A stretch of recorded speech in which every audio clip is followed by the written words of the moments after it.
नहीं जा रहा, मैं मेरी एक तरफ से आऊँगा, दबा के खाऊंगा।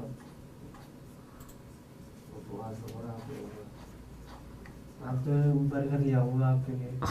चुप खा लेना है, हैं? चुप खा लेना। टॉयलेट जाना, टॉयलेट के बाद ही खा के आ जाऊँ।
Hello, good morning India. Daily current affair सुबह 8 बजे, जनरल साइंस सुबह 9 बजे, मैथ्स मैजिक शाम 5 बजे, रेलवे की रीजनिंग शाम 6 बजे, Monday to Friday, back to back classes. Live from studio. आज ही सब्सक्राइब करें वाईफाई स्टडी चैनल को। Hello friends, welcome to WiFi study changing the way of learning. मैं विवेक एक बार फिर से आप सभी के साथ हूं। अब रेलवे दूर नहीं मतलब ग्रुप डी और एएलपी के लिए स्पेशल जनरल साइंस की क्लासेस लेकर, और जैसा कि आप सभी जानते हैं जनरल साइंस में हम काफी पोर्शन कवर कर चुके हैं और आज का हमारा नेक्स्ट टॉपिक होगा वेव एंड साउंड, मतलब तरंग और ध्वनि तरंगे। पहले हम तरंग को समझेंगे, वेव्स को, उसके बाद में ध्वनि को। कॉन्सेप्ट बहुत इंपॉर्टेंट है, इसमें से क्वेश्चंस आते हैं। If you will go through the previous year questions, अगर आप पिछले सालों के क्वेश्चन देखेंगे then you will realise that इसमें से बहुत सारे क्वेश्चंस आते हैं। सो इसको सीरियसली लेना, लाइटली मत लेना। बहुत सारी बातें भी करनी है आज आपसे, इंपॉर्टेंट, ध्यान बनाए रखिएगा। तो एक क्वेश्चन से स्टार्ट करते हैं जिससे और बच्चे भी आ जाएंगे। मैं नहीं चाहता किसी का भी नुकसान हो। उत्प्लावन से संबंधित हैं, देयर इज अ वर्ड उत्प्लावन, the scientist associated with buoyancy. यहां पे 3 साइंटिस्ट के नाम लिखे गए हैं, आपको बताना है इनमें से कौन सा बायंसी या उत्प्लावन से संबंधित है। गुड मॉर्निंग सभी को, बहुत बहुत सलाम, सत श्री अकाल, गुड मॉर्निंग, राम राम, नमस्कार। मैं विवेक आपके साथ इस साइंस की क्लास को लेकर डेली आता हूं सुबह 9 बजे। और ये जो क्लास है साथियों, ये हर एक एग्जाम के लिए इतनी इंपॉर्टेंट है जितनी कि इंसान के लिए सांस लेना, क्योंकि एग्जाम में नंबर क्वेश्चन साइंस से बहुत ज्यादा पूछे जाते हैं। वेरी गुड, आपने बिल्कुल सही आंसर दिया है। इसका सही आंसर होगा आर्किमिडीज, जिन्होंने आर्किमिडीज प्रिंसिपल दिया था कि अगर आप किसी द्रव में, किसी लिक्विड में, if you immerse an object partially or fully in a liquid, it will experience a buoyant or upward force and the weight of the apparent force is equal to the water displaced by the object। कि अगर आप किसी वस्तु को किसी द्रव में डुबोते हैं तो उस पर एक उत्प्लावन बल लगता है ऊपर की तरफ, और उस बल का मान कितना होगा, जितना की वस्तु पानी हटाती है। तो सिंपल, आर्किमिडीज। नेक्स्ट क्वेश्चन कर लेते हैं। नेक्स्ट स्टार्ट करते हैं वेव्स। वेव्स क्या होती हैं? तरंगे। सभी लोग कॉपी पेन लेकर बैठिएगा, जो पहली शर्त होती है क्लास की कि you have to be with copy and pen. तो सबसे पहले वेव, वेव के बारे में पढ़ने से पहले आप लोगों को 2-3 चीजें समझनी होंगी। आप जानते हैं कि जो चीजें होती हैं उनमें क्या होता है, उनमें कुछ ना कुछ एटम्स होते हैं। जितनी भी चीजें बनी होती हैं उनमें क्या होते हैं, एटम्स होते हैं। समझ रहे हैं ना? मान लो ये कोई चीज है, ये इतने एटम से बनी है। इन एटम्स को मैं सिंपल लैंग्वेज में क्या कह सकता हूं, particles. I can called them particle, मैंने कण कह सकता हूं, पार्टिकल कह सकता हूं। अब ये पार्टिकल इस तरह से लगे हुए हैं और मैंने इसमें क्या किया कि मान लो मैंने ये पेन लिया इस तरह से और मैंने इसको ऐसे हिट किया। कहने का मेरा मतलब है कि मैंने इन पार्टिकल्स को क्या कर दिया, डिस्टर्ब कर दिया। क्या कर दिया मैंने, इनको डिस्टर्ब कर दिया। अब ये पार्टिकल डिस्टर्ब हुए तो मानो मैंने हिट यहां पे किया और ये अपनी जगह से हिल गया। ये अपनी जगह से क्या हुआ, हिला, डिस्टर्ब हुआ, या क्या कह सकते हैं क्या हुआ, ये वाइब्रेट हुआ, इसमें कंपन हुआ। और जब ये अपनी जगह से हिला तो हिलने से इससे टकराया, इससे टकराया। कहने का मतलब इसने अपनी एनर्जी क्या कर दी, ट्रांसफर कर दी। इसने अपनी जो ऊर्जा थी वो दूसरे को ट्रांसफर कर दी। इसने जो अपनी ऊर्जा थी वो किसको कर दी, दूसरे को ट्रांसफर कर दी। तो सिंपल लैंग्वेज में वेव की डेफिनेशन हो जाती है, इट इज अ वाइब्रेशन और it is a disturbance that carry energy from one location या one place to another place. मतलब ये एक ऐसा डिस्टरबेंस या एक ऐसा कंपन है जो ऊर्जा को एक जगह से दूसरी जगह ट्रांसफर करता है। सिंपल भाषा में समझ में आ गया। हर एक चीज कणों से बनी होती है। जब आप कण को डिस्प्लेस कर देते हो, कणों को डिस्टर्ब कर देते हो, तो जो ऊर्जा है वो एक जगह से दूसरी जगह ट्रांसफर हो जाती है, जिसकी किसकी फॉर्म में, तरंगों की फॉर्म में, वेव की फॉर्म में। वेव की कई सारी डेफिनेशन है, आप इस छोटी सी डेफिनेशन को दिमाग में रखो, परिभाषा को दिमाग में रखो कि जब हम किसी कणों को डिस्टर्ब कर देते हैं तो जो ऊर्जा है वो एक पॉइंट से दूसरे पॉइंट पे ट्रांसफर हो जाती है, जिसे हम क्या कहते हैं, तरंग कहते हैं और वेव कहते हैं। क्लियर है दोस्तों। जो तरंगे होती हैं मोटे तौर पे वो दो तरह की होती हैं। कितने तरह की होती हैं, दो तरह की। एक को बोलते हैं मैकेनिकल वेव्स। क्या बोलते हैं, मैकेनिकल तरंगे, यांत्रिक तरंगे या माध्यम तरंगे, मीडियम। समझ रहे हैं ना। आप इसको क्या कह सकते हैं, मैकेनिकल वेव्स, चाहे यांत्रिक वेव कह लो, माध्यम तरंगे और मीडियम। सेकंड वन जो होती है उसे कहते हैं इलेक्ट्रोमैग्नेटिक वेव्स, इलेक्ट्रोमैग्नेटिक वेव्स, या सिंपल भाषा में आप क्या कह सकते हैं, विद्युत चुंबकीय तरंगे। अब इनके बीच में कॉमन सा डिफरेंस देख लेते हैं। देखो मैकेनिकल कह लो, या यहां पे एक शब्द आया मीडियम, तो आप जानते हो मीडियम कितने होते हैं, सॉलिड। माध्यम कितने होते हैं, ठोस, लिक्विड, द्रव और गैस। ये तीन ही माध्यम होते हैं ना। कहने का मतलब मैकेनिकल तरंगें जो होती हैं दे नीड मीडियम। इन्हें माध्यम की आवश्यकता होती है एक जगह से दूसरी जगह जाने में। इन्हें किसकी आवश्यकता होती है, माध्यम की। दे नीड मीडियम, मतलब या तो इन्हें सॉलिड चाहिए चलने के लिए, या इन्हें द्रव लिक्विड चाहिए, या गैस। अगर सॉलिड लिक्विड गैस नहीं है तो ये तरंगे नहीं चलेंगी, एक जगह से दूसरी जगह नहीं पहुंचेंगी। जबकि जो और दूसरी बात करें, अगर ये इनको मीडियम चाहिए, माध्यम चाहिए, तो ये वैक्यूम, जिसे हम निर्वात बोलते हैं, जैसे हमारा अंतरिक्ष, निर्वात मतलब जहां पर कोई भी पार्टिकल, कोई भी कण नहीं होता, ऐसी जगह को क्या बोलते हैं जहां पे ना तो सॉलिड होता है, ना लिक्विड होता है, ना गैस होता है, मतलब कण या पार्टिकल ही नहीं होते हैं, ऐसी जगह को हम क्या बोलते हैं, निर्वात और वैक्यूम। तो जब वैक्यूम में कोई कण ही नहीं है, कोई पार्टिकल ही नहीं है, तो they can't travel in vacuum, और निर्वात में नहीं चल पाती हैं। जबकि अगर इलेक्ट्रोमैग्नेटिक वेव्स की बात करें तो डू नॉट नीड मीडियम, इन्हें माध्यम की आवश्यकता नहीं। डू नॉट नीड मीडियम, माध्यम की आवश्यकता नहीं होती कि भैया इन्हें कहीं सॉलिड वगैरह चाहिए, और नहीं भी है तो भी ये चल देती हैं। और इसीलिए can travel through vacuum, can travel through vacuum, ये निर्वात में से भी चल जाती हैं, जैसे अंतरिक्ष। अब एग्जाम्पल के तौर पे आप समझ जाओगे तुरंत।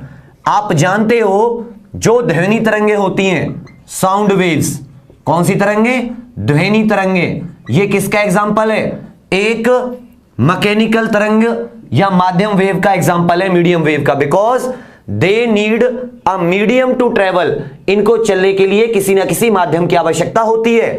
जबकि अगर इसका एग्जाम्पल देखें तो क्या हो जाएंगी, लाइट वेव्स, प्रकाश तरंगे।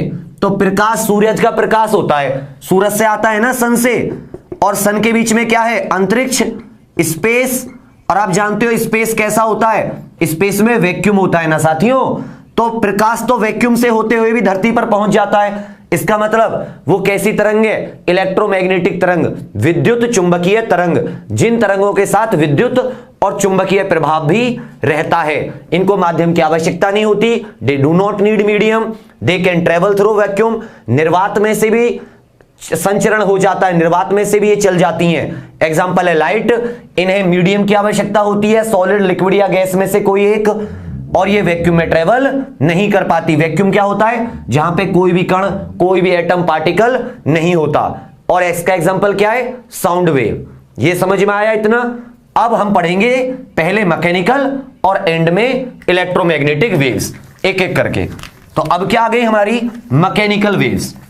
मैकेनिकल वेव्स के बारे में हमें पता है, जो अभी लोग आए वो फिर से सुन लीजिए। आज का हमारा टॉपिक है मैकेनिकल वेव्स। बहुत मतलब वेव्स और साउंड इंपॉर्टेंट टॉपिक है। आप सब लोग अच्छे से कॉपी पेन लेके लिखिएगा, इतने सारे क्वेश्चन आते हैं, इससे मजा आएगा आपको और अभी भी आपको समझ में आने लगा होगा। जो मैकेनिकल वेव्स होती हैं, मैकेनिकल वेव्स यांत्रिक तरंगे या माध्यम तरंगे बोलते हैं जिन्हें, these are of two types. ये भी मेनली दो तरह की होती हैं। एक को आप बोलते हो लॉन्गिट्यूडिनल वेव्स। क्या बोलते हैं साथियों आप, लॉन्गिट्यूडिनल वेव्स या अनुदैर्घ्य तरंगे। ये हिंदी में समझिएगा इसे, अनुदैर्घ्य तरंगे। दूसरी होती हैं ट्रांसवर्स वेव्स, ट्रांसवर्स वेव्स, जिन्हें क्या बोलते हैं, अनुप्रस्थ तरंगे। अभी हमने पढ़ा कि कणों के आधार पर देखें तो दो तरह की होती है, मैकेनिकल और इलेक्ट्रोमैग्नेटिक, यांत्रिक और विद्युत चुंबकीय। लेकिन जो यांत्रिक होती हैं वो भी कितने तरह की होती है, दो तरह की, एक अनुदैर्घ्य तरंगे और एक अनुप्रस्थ, ट्रांसवर्स एंड लॉन्गिट्यूडिनल वेव। अब इनकी बेसिक कैरेक्टरिस्टिक जानते हैं, बेसिक क्या होती हैं। नंबर 1, जो लॉन्गिट्यूडिनल वेव होती हैं, अब समझिएगा इस चीज को। देखो ये क्या है, मान लो ये पार्टिकल है, ये कौन सी है, ये कण है विराम अवस्था में, कण विश्राम कर रहे हैं। जितने भी पार्टिकल है वो किस में है, रेस्ट में, पार्टिकल एट रेस्ट। पार्टिकल कैसे हैं, रेस्ट में अभी। तो ये मीन पोजीशन होगी, पार्टिकल रेस्ट है। आपने इसमें से कुछ डिस्टरबेंस किया, आपने इस पार्टिकल को हिट किया, तो पार्टिकल क्या होंगे, अपनी जगह से डिस्प्लेस होंगे।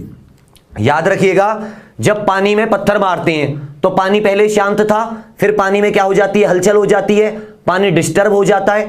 इसी तरह यहां पे पार्टिकल क्या कर रहे थे, विश्राम, रेस्ट कर रहे थे। आपने बाहर से ऊर्जा देके इसको क्या कर दिया, यू हैव प्रोवाइडेड, आपने इसको बाहर से ऊर्जा दी तो ये डिस्टर्ब हो गया।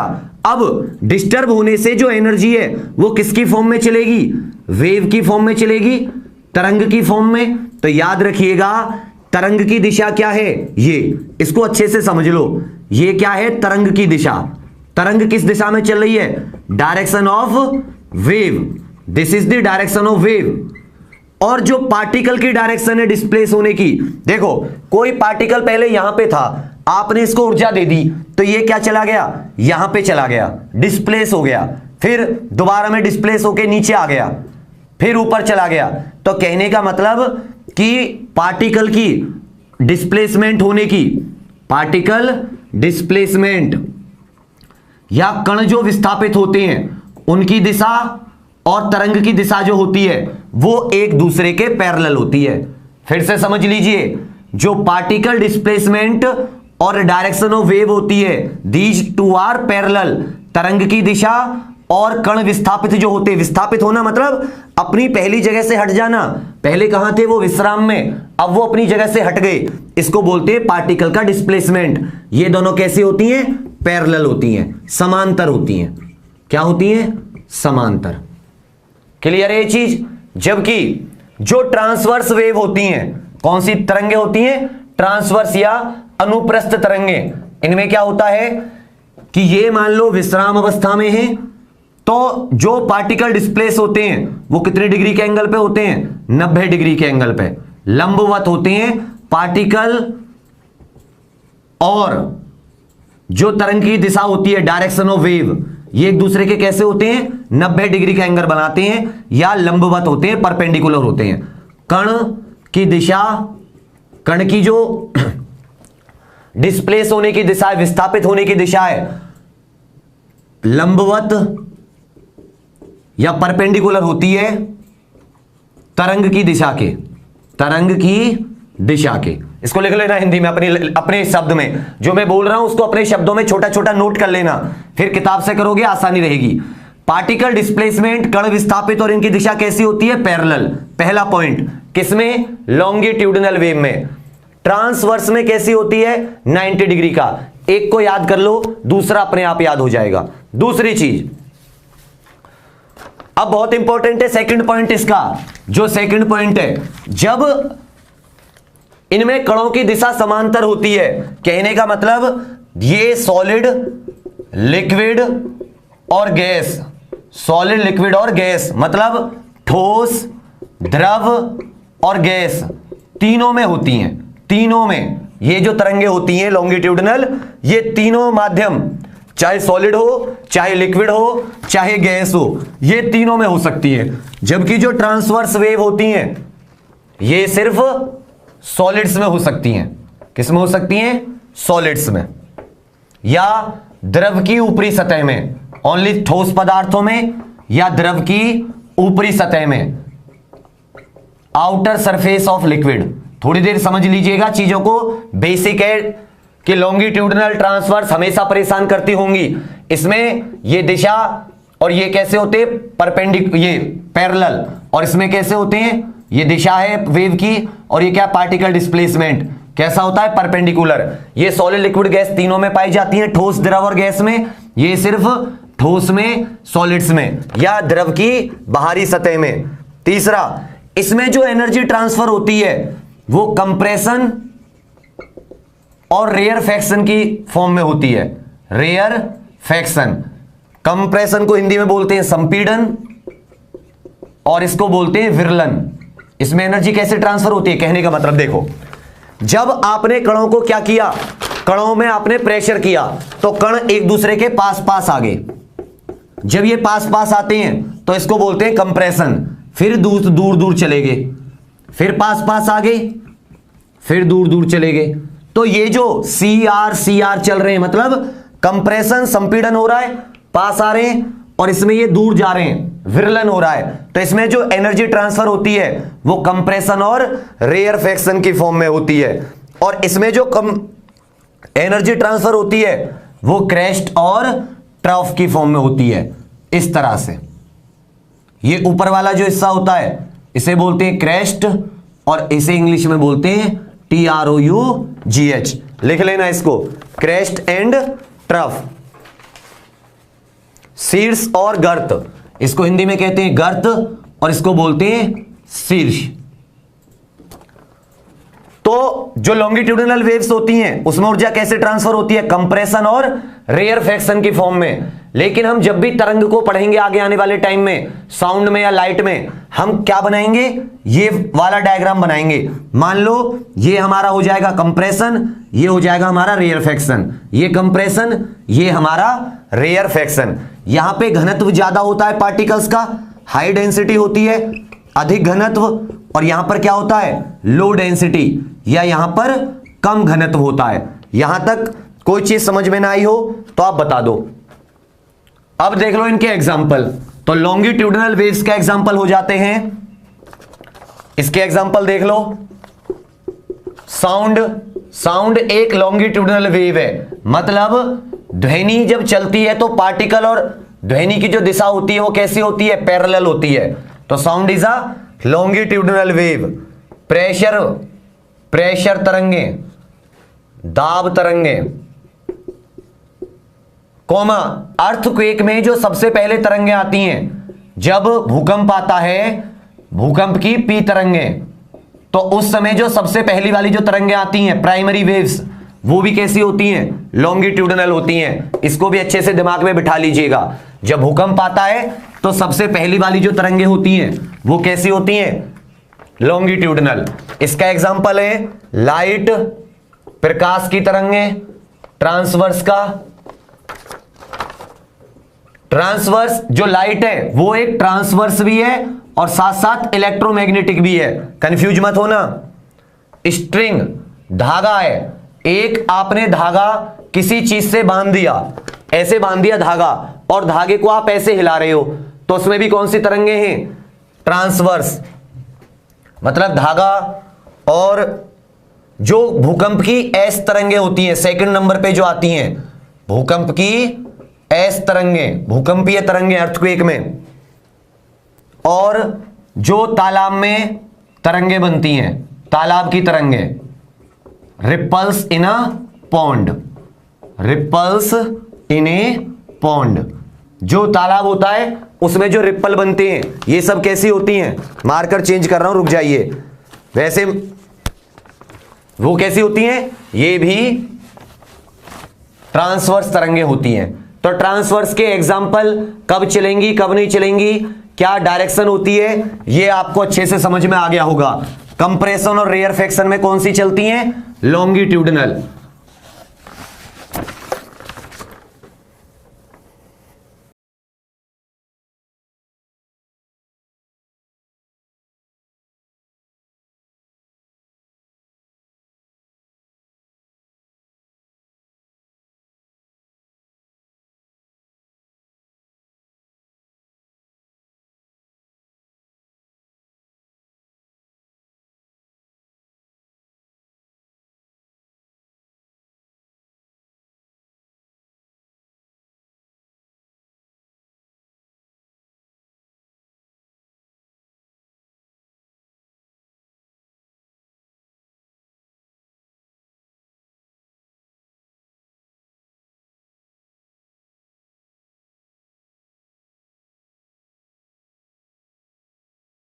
पहला डाल दो एम्पलीट्यूड, एम्पलीट्यूड जिसे हिंदी में बोलते हैं आयाम।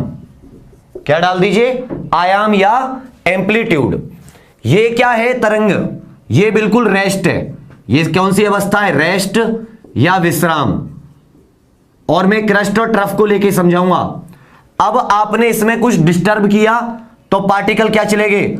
ऊपर नीचे चलेंगे, चलेंगे नहीं चलेंगे? तो अपनी मीन पोजीशन, अपनी मीन या माध्य पोजीशन से जो मैक्सिमम, महत्तम ऊपर या नीचे डिस्टेंस कवर करते हैं या दूरी जो कवर करता है पार्टिकल, उसे क्या कहते हैं? एम्पलीट्यूड। मान लेता हूं कि किसी को जैसे आपने चांटा मारा खींच के, तो चांटे से उसका जो मुंह है वो अपनी जैसे भी ऐसे है, आपने खींच के रैपट रखा उसमें, तो जो मुंह है वो जितना मैक्सिमम डिस्टेंस कवर करेगा ऐसे ऐसे, उसे क्या मान लो? एम्पलीट्यूड। कि जब आप किसी पार्टिकल को रेस्ट में हैं, उसे डिस्टर्ब कर देते हैं, तो मान लो अभी वो यहां पे था, ठीक है, यहां से डिस्टर्ब होके वो 3 मीटर ऊपर गया, 3 मीटर नीचे आ गया, तो ये जो 3 मीटर है साथियों, इसे आप क्या बोलते हो? आयाम। वेव जितनी बड़ी होगी साइज, वो क्या होगा? उतना ही उसका एम्पलीट्यूड भी क्या होगा? हाई होगा। वेव जितनी बड़ी उतना ही क्या होगा? इसका एम्पलीट्यूड हाई होगा। ऐसा यूनिट क्या हो जाएगी इसकी? मीटर। इसको हाइट ऑफ वेव भी कह सकते हो, तरंग की ऊंचाई, तरंग की ऊंचाई, तरंग की ऊंचाई या height of wave. Amplitude, maximum displacement from mean position, माध्य स्थिति से महत्तम विस्थापन, उसे हम क्या कहते हैं? आयाम। जितना बड़ा आयाम होगा उतना ही बड़ा क्या होगा? हाइट ऑफ वेव होगी। सेकंड चीज, time period. Time period, time period के पहले वेवलेंथ कर लेते हैं। क्या कर लेते हैं? वेवलेंथ। इसी में समझा रहा हूं, ऐसा यूनिट लिख लेना इसकी। सेकंड हो गया हमारा वेवलेंथ, वेवलेंथ, इसको मैं मीटर में लिख दे रहा हूं, मीटर में लिखते हैं, और इसे बोलते हैं हिंदी में तरंग दैर्घ्य। अब देखो, लेंथ, वेव का मतलब क्या है? तरंग, तरंग की लंबाई। यहां से तरंग चली, यहां आई और यहां आई, तो यहां से यहां तक का जो डिस्टेंस है, या अगर इसको आगे लें तो क्रस्ट से क्रस्ट का मान लो, या ट्रफ से ट्रफ का, ये जितना है, ये भी एल, ये भी इसको लैम्डा कर लो, ये भी लैम्डा, ये भी लैम्डा, ये भी लैम्डा, क्योंकि इसको किस में दिखाते हैं? लैम्बडा। LAMBDA बनाते कैसे, उल्टा वाई, ठीक है।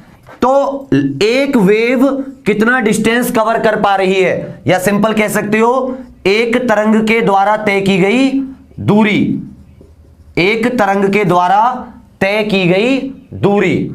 तो नंबर की लेंथ ऑफ वेव, उसने एक क्रस्ट से क्रस्ट या एक ट्रफ से ट्रफ, एक गर्त से गर्त कितनी दूरी कवर की, वो क्या हो जाती है हमारी वेवलेंथ।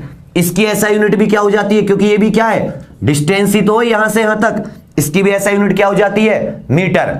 अभी कुछ लोगों के दिमाग में आ रहा होगा कि सर आप लॉन्गिट्यूडनल वाला क्यों नहीं कर रहे, तो बच्चा उसमें भी अगर मैं बताऊं ना, ये रेयरफैक्शन हो गया, सॉरी ये कंप्रेशन हो गया, फिर क्या मिलेगा रेयरफैक्शन, फिर क्या मिलेगा कंप्रेशन, फिर क्या मिलेगा रेयरफैक्शन। तो एक कंप्रेशन से एक कंप्रेशन की जो दूरी होती है वो यही होती है लैम्डा।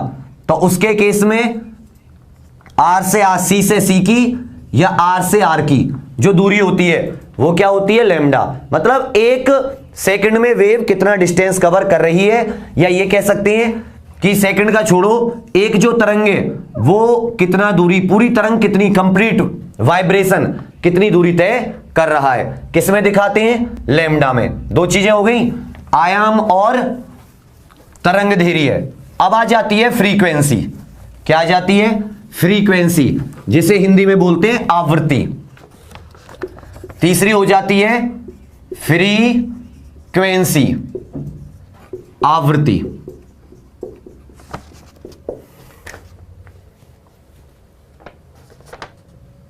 ठीक है, तो आवृत्ति के लिए समझो, देखो ये टाइम मान लिया मैंने यहां तक 1 सेकेंड, इस 1 सेकेंड में कितनी वेव आई है अभी, एक वाइब्रेशन कह सकता हूं या एक तरंग कह सकता हूं ना।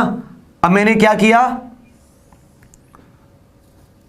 कि एक ही सेकंड में अब कितनी तरंगें हो गई, टाइम अब भी 1 सेकंड है, अब एक तरंग, दो तरंग, तो 2 वाइब्रेशन, मतलब 2 तरंगें, इसका मतलब number of vibration per unit time upon time कि कंपन संख्या डिवाइडेड बाय समय। इसको भी मैं और समझा रहा हूं, रुक जाना 1 सेकंड, परेशान मत होना। कंपन संख्या डिवाइडेड बाय समय। जैसे मान लो कि किसी ने 20 कंपन किए, मान लो 10 सेकंड में कितने वाइब्रेशन हुए, 20 वाइब्रेशन हुए, तो पूछा है उसकी फ्रीक्वेंसी कितनी होगी, तो भैया आप डिवाइड कर दो, उसकी फ्रीक्वेंसी कितनी होगी 2, मतलब 1 सेकंड में उसने कितने कंपन किए, 2 कंपन किए, इसलिए 10 सेकंड में कितने हो गए 20। कहने का मतलब कि 1 सेकंड में कितनी तरंगें पास हुई, 1 सेकंड में कम तरंगें निकली या ज्यादा तरंगें निकली, उसे हम किस में बताते हैं, बार बार तरंगें आ रही हैं, तो number of vibrations per unit time, उसे क्या कहते हैं फ्रीक्वेंसी। ऐसा यूनिट होती है हर्ट्ज, HERTZ, जिसे शॉर्ट में HZ भी लिखते हैं। फोटो इलेक्ट्रिक इफेक्ट बताया था, एक वैज्ञानिक थे हर्ट्ज नाम के, उनके नाम पे इसकी ऐसा यूनिट क्या हो जाती है हर्ट्ज। आगे से एक और संबंध समझोगे, फ्रीक्वेंसी आवृत्ति, बारंबारता भी बोलते हैं इसे, नंबर ऑफ वाइब्रेशंस पर सेकंड कि 1 सेकंड में कितनी कंपन हो रहे हैं। लास्ट आ जाता है टाइम पीरियड, क्या आ जाता है टाइम पीरियड, आवर्तकाल, आवर्तकाल। तो इसका होता है टाइम टेकन बाय 1 वाइब्रेशन, एक कंपन होने में जितना समय लगता है, एक कंपन में लगने वाला समय, या एक तरंग जितना समय लेती है, एक कंपन में जो समय लगता है उसे क्या कहते हैं आवर्तकाल कहते हैं, टाइम पीरियड। ऐसा यूनिट क्या है सेकंड। जैसे आपने कहा कि किसी की जो फ्रीक्वेंसी, मतलब एक वाइब्रेशन 1 सेकंड में कवर हो रहा है, कितने सेकंड में कवर हो रहा है 1 सेकंड में, तो इसकी जो फ्रीक्वेंसी आ गई वो कितनी आ गई 1 हर्ट्ज। कहने का मतलब है कि एक वाइब्रेशन 1 सेकंड में कितना वाइब्रेशन पास हुआ 1, तो एक वाइब्रेशन में लगने वाला समय कितना है 1 सेकंड। तो इस वेव का या इस वाइब्रेशन का टाइम पीरियड क्या हो गया 1 सेकंड। अब दोबारा समझो, मान लेते हैं कि वही एग्जांपल ले लेते हैं, 20 वाइब्रेशन या 20 कंपन हुए कितने टाइम में? 10 सेकंड में। समझ रहे हैं ना? 20 कंपन 10 सेकंड में। आपसे पूछा टाइम पीरियड कितना है, तो भाई 20 हुए 10 सेकंड में। जैसे आई मान लो कि 10 सेकंड में कितने हुए? 20, तो 1 सेकंड में कितना होगा? या एक वाइब्रेशन कितने में होगा?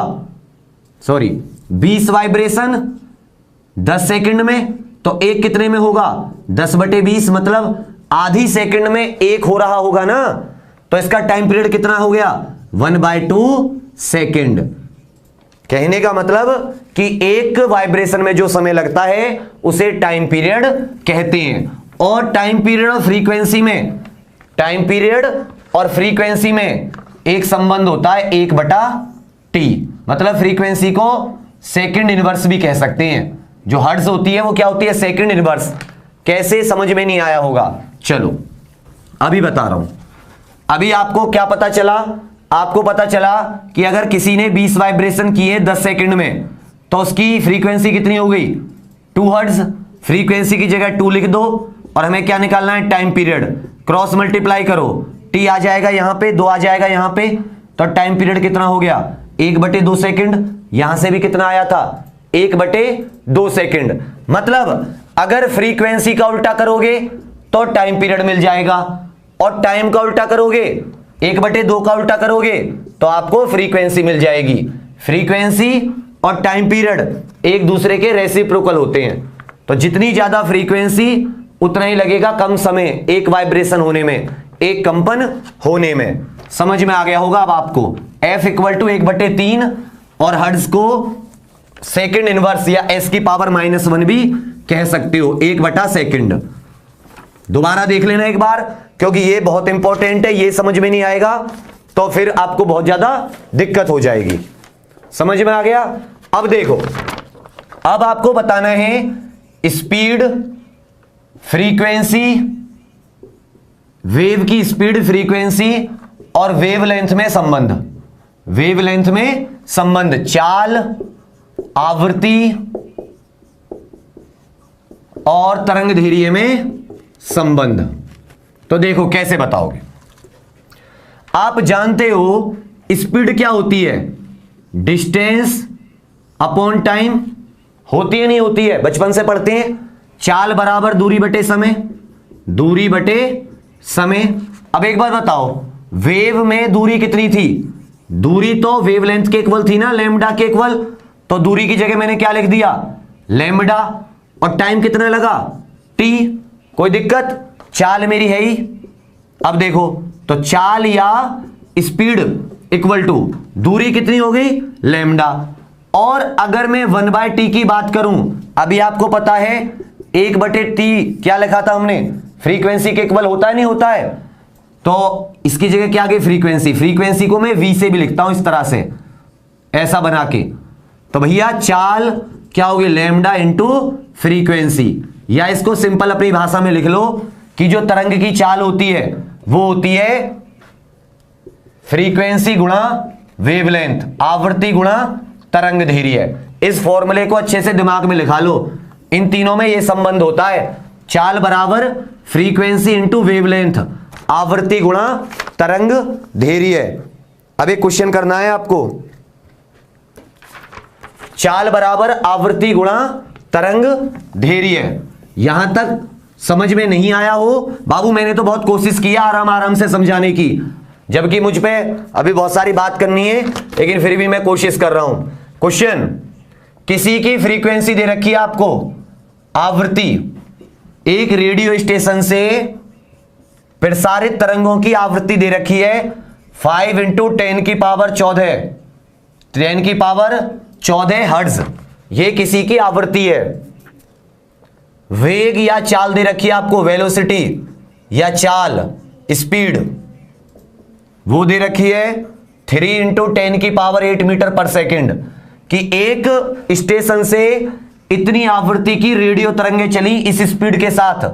तो आपको बताना है लैम्डा कितना होगा, तरंगदैर्घ्य कितना होगा। फटाफट बताइए, मैं मार्कर में इंक भर लेता हूं, जल्दी। आ रहा है ना? देखो एक एक चीज समझाएंगे तभी जाके क्लियर होगा, ये चीज आ जाएंगी। और मैंने पेपर देखा है कल भी किस टॉपिक से आते हैं नहीं आते हैं, और आपको जानकर आश्चर्य होगा इससे बहुत क्वेश्चन आते हैं आरआरबी में। मैं टॉपिक देखने से पहले एक बार प्रीवियस ईयर जरूर देखता हूं, इसीलिए मैं इनको बता रहा हूं कि जिसने देखो तुम्हें एक बात तो ये बात बाबू समझनी होगी, माननी होगी।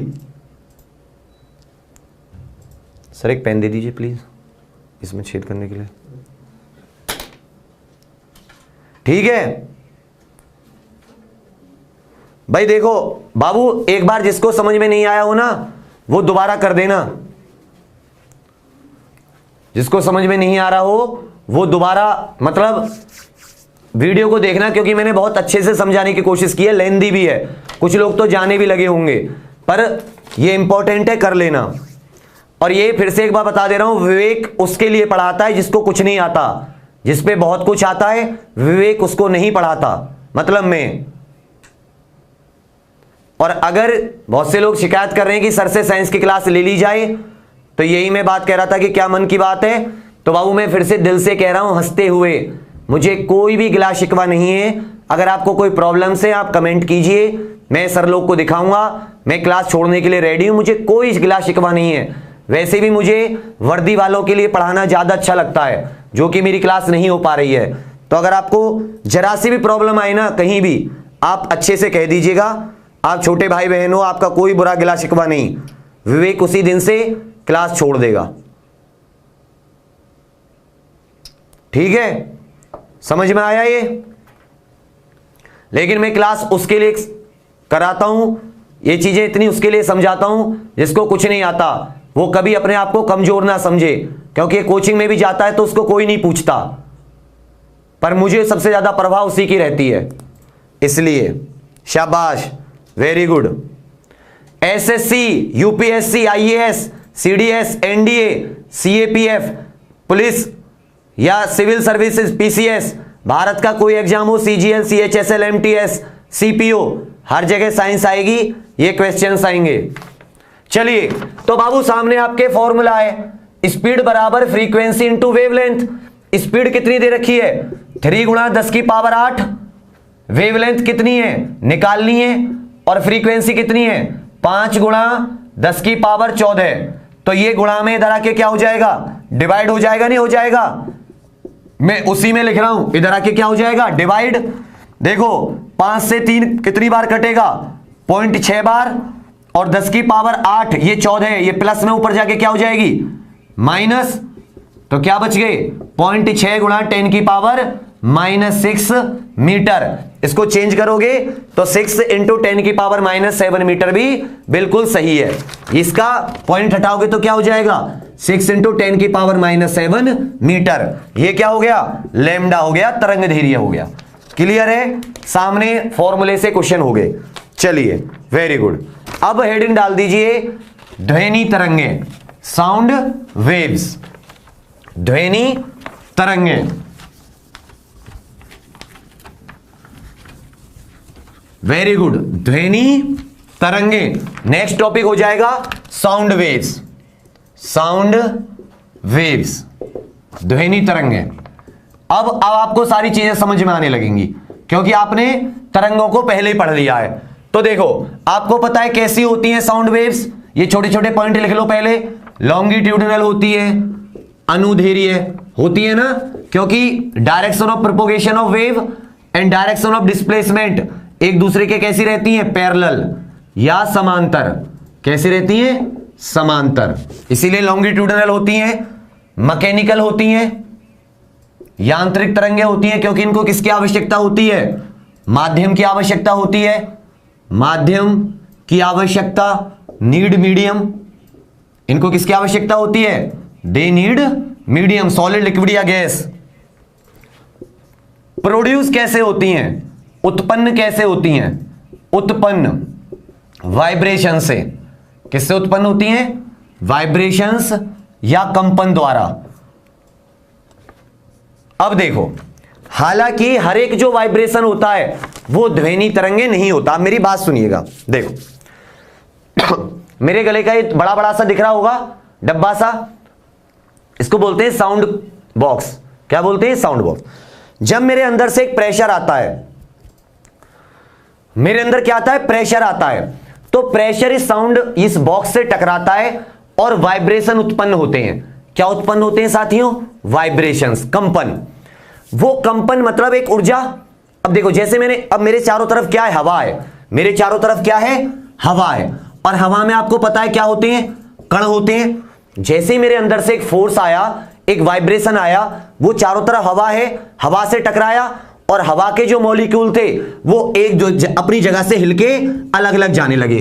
कहने का मतलब है मेरे चारों तरफ हवा है, जैसे मैंने अंदर से कुछ बोला, हवा के जो मॉलिक्यूल थे वो एक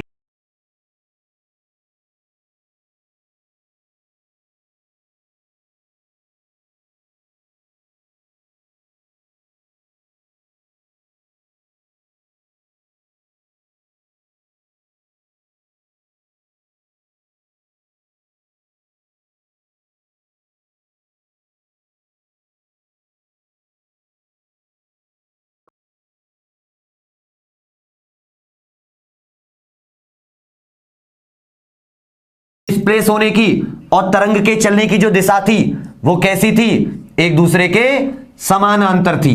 कैसी थी? एक दूसरे के समानांतर।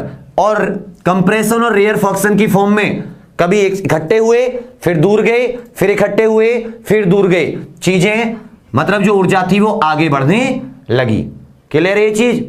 अब हर एक वाइब्रेशन साउंड वेव नहीं होता। क्वेश्चन आता है ऐसा क्यों नहीं होता? तो देखो, हमारे जो कान है इनकी अपनी एक लिमिट है। कुत्तों के अलग लिमिट है, हाथियों की अलग लिमिट है, डॉग्स, एलिफेंट, व्हेल्स, मतलब हर एक जीव की सुनने की अलग लिमिट होती है। और जो सुनने की लिमिट होती है, जहां तक हम सुन सकते हैं, वो डिपेंड करता है आवृत्ति पर। किस पर डिपेंड करता है? कि जो तरंग है उसकी फ्रीक्वेंसी कितनी है। और फ्रीक्वेंसी अभी आपने सुना, फ्रीक्वेंसी या आवृत्ति कितनी है। तो आवृत्ति पर निर्भर करता है, डिपेंड करता है कि हमारे कानों की लिमिट या रेंज कितनी है। यह किस पे निर्भर करता है? आवृत्ति पे। अगर देखो, अगर साउंड 20 हर्ट्ज, मतलब हमारे कान 20, अगर एक सेकंड में 20 तरंगें निकल रही हैं। कितनी तरंगें निकल रही हैं? 20 तरंगें। तो 20 तरंगें एक सेकंड में, उसकी फ्रीक्वेंसी कितनी हो जाएगी? 20 हर्ट्ज। और लास्ट कितनी निकलनी चाहिए? एक सेकंड में 20,000 तरंगें निकलनी चाहिए। कितनी हजार तरंगें निकलनी चाहिए? 20,000। तो कहने का मतलब कि हम लोग इतनी आवृत्ति तक की, इतनी फ्रीक्वेंसी तक की रेंज जो होती है 20 से लेकर 20,000 हर्ट्ज तक, इतनी आवृत्ति की तरंगों को सुन सकते हैं। यह हमारी रेंज होती है। और इसी को क्या बोला जाता है? ऑडिबल रेंज या श्रव्य परिसर। ऑडिबल रेंज, जिसे हम क्या बोलते हैं? श्रव्य परिसर। कहने का मतलब हमारे जो कान हैं वो इतनी फ्रीक्वेंसी 20 से लेके 20,000, इसको कभी कभी 20 किलो हर्ट्ज भी बोलते हैं, क्योंकि आपको पता है 1 किलो में कितने होते हैं? 1000। तो 20 में गुणा करोगे तो 20,000, इसलिए इसको कभी कभी क्या बोलते हैं? 20 हर्ट्ज। तो बाबू, हमारी मिनिमम, सबसे न्यूनतम हम कितना सुन सकते हैं? कितनी फ्रीक्वेंसी की वेव को पकड़ सकते हैं? 20। और अधिकतम, महत्तम, मैक्सिमम कितना हम सुन सकते हैं? 20,000। This is called Audible range और श्रव्य परिसर।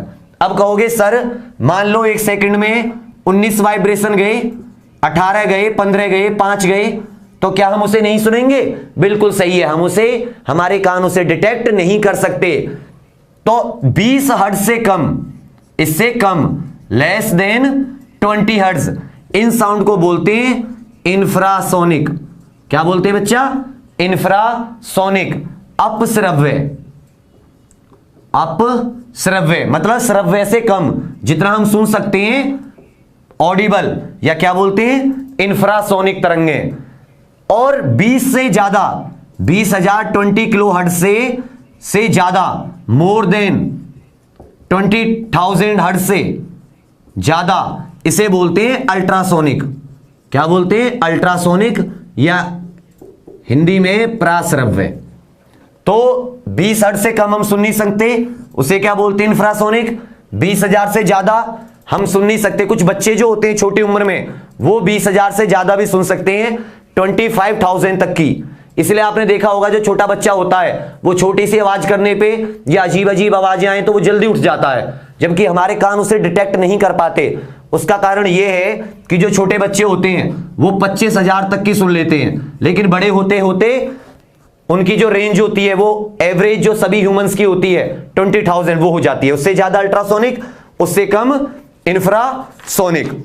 अब इसके बारे में पढ़ लेते हैं, इंफ्रासोनिक और अल्ट्रासोनिक। इनसे एक क्वेश्चन पक्का समझिए, साउंड से बहुत इंपॉर्टेंट क्वेश्चन आते हैं, पूरा करेंगे इसको, क्वेश्चन करने के बाद ही हटेंगे, ठीक है। तो देखो, जो इंफ्रासोनिक तरंगे होती हैं, इंफ्रासोनिक हेडिंग डाल दो छोटी छोटी, अपश्रव्य तरंगे, इनकी फ्रीक्वेंसी 20 हर्ट्ज से कम, 20 हर्ट्ज से कम या लेस देन 20 हर्ट्ज।